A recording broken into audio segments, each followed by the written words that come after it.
Everything has been going great so far in this series. You probably think Java is extremely easy and we're going to be done in a couple of hours. However, we're about to run into our first roadblock, which is how we work with multiple classes and multiple methods. Now, at the start of this series, I said that all Java code needs to be inside of a class, and these classes are going to be the boxes or compartments that we can use to divide up our code to keep everything nice and neat. Now, if your mom told you to clean your room because you can't find anything in your room, and your solution was to put everything inside of one box, well, you're still going to have trouble finding your things, right? It's going to be an absolute mess. So while we've been putting everything inside of our lemming.java file to start this off, we are actually going to have more .java files that we're going to use to divide up our program. Now, the true reason to doing this, number one, obviously it keeps it neat, but also it's going to allow multiple developers to work on one program. You might have a whole team of developers working on your video game or your application, whatever you're designing. So it's going to be good if you can have a bunch of these different .java files so each person can have one because they are different files. And you can have each person working on a different one to keep the production going smoothly. So in order to create one of these .java files, what you have to do is do the exact same thing we did in the first video, which was right-click on this source folder, click on New, and then go down to Class, and then name it whatever you want. It has to have a capital letter, so keep that in mind. So when you make a new class, it's going to appear .here with another .java, and you'll have the tabs up here that you can use to work between the two different classes. Now we have to go inside of our rabbit.java class, take a look what's going on. This will all appear automatically here. So we have the public class and the name of the class and the curly braces over here to make the body of the class. All of that will appear automatically. Now we need to go ahead and create a method inside of this class. Now we see over here our main method, we have all these extra words, and we're only going to take two of these words over here. We're going to take the word public, and we're going to take the word void along with naming our class, naming our method.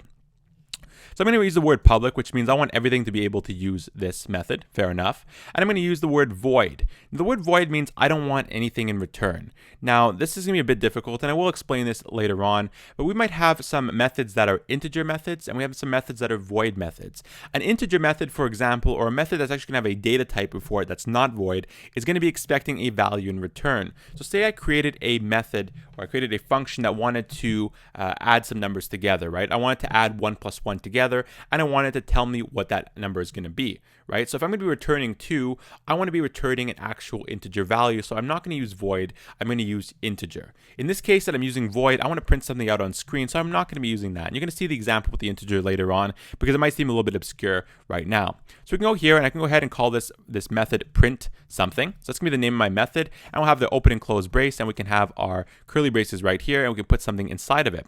So this is going to be another method or another function that we can go ahead and use inside of our lemming.java, our main method later on. So I'm going to go ahead and write system.out.println, and I'm going to go ahead and say this is from the rabbit class.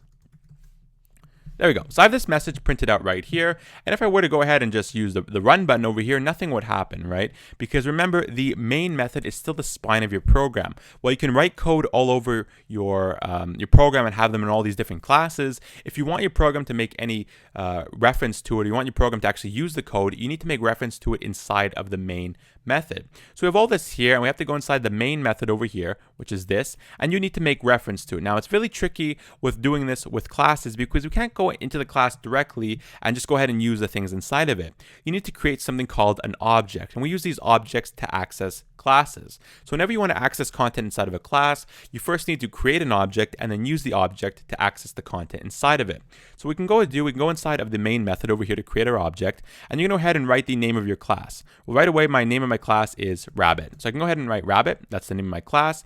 And now you go ahead and create the name of your object, and you can call this whatever you want. It really doesn't matter. I'll call this rabbit object just to keep things nice and simple. So we have rabbit, the name of the class, and then we have rabbit object, and we have to make this equal to something. So you're going to make it equal to something. You're going to write new, and then you're going to write the name of the class, and then you're going to put open and close braces at the end. We're not going to be putting any parameters through this just now, so you're just going to leave it like that.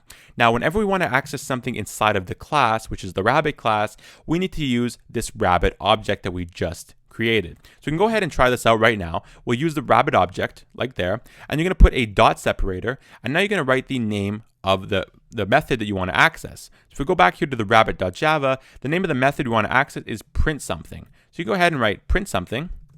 You have to put your open and close braces because it is a method. And then you can go ahead and end the line off like that with the semicolon. Now, when I would go ahead and build and run this, we'll see that we're going to get this is from the Rabbit class.